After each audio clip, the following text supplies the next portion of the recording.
You keep talking about this overland thing, but as far as I see it, whether I'm in my RV, camping, or in my truck, I'm still sleeping outside.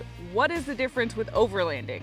Well, camping is really more about sleeping in a certain location, whereas overlanding is really about the journey and your vehicle being the star of the show. So why would I not take my state-of-the-art RV? It's one of the fastest expanding markets. So think about taking your truck, Jeep, SUV, or even van, someplace where your typical RV might get stuck. And thanks to the community on Campendium, you can get nice heads up and warnings, so if you see someone posting that there's not enough clearance or a rough road, you might want to think twice about taking your RV there and look into overlanding. I could see that, and definitely myself getting stuck out there, so nice to get a heads up from the community. But some of these overlanding setups look like they could survive the apocalypse and possibly cost me a fortune. How would, say, me and my rust bucket truck and $1,000 get me into overlanding? I bet I could build this for even less. Game on! So even though I can't bring my RV on some of these roads, I'm not going to skimp on luxury. I'm putting a soft shell on the truck that allows me some flexibility to still use the bed if I need. Throw in a truck-specific air mattress, and assuming that I can use this leftover camping gear, like stoves and sleeping bags, I'm basically set.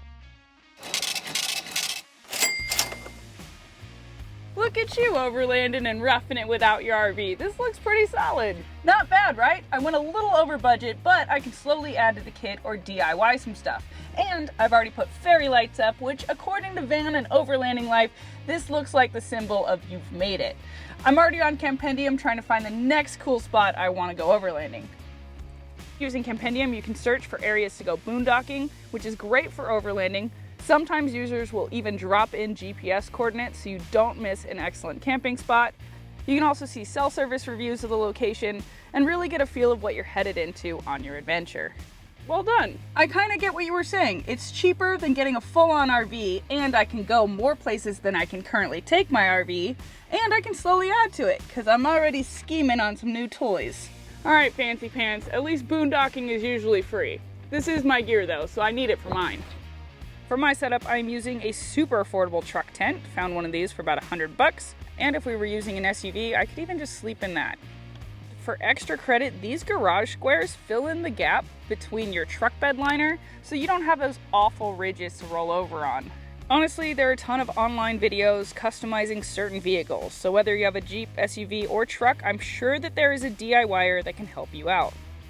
And then taking back my camping gear, technically, you can have sleeping bag, stove, and at least the bare necessities for camping in general. Now I could really spend the rest of the budget on getting maybe some solar power charging so I can stay off the grid longer, camp shower, and some more fun accessories, as again, camping and overlanding is rapidly expanding. There are so many options. So voila, a pretty simple and super affordable kind of hybrid camping meets overlanding, just to kind of dip your toe in and see if you like it.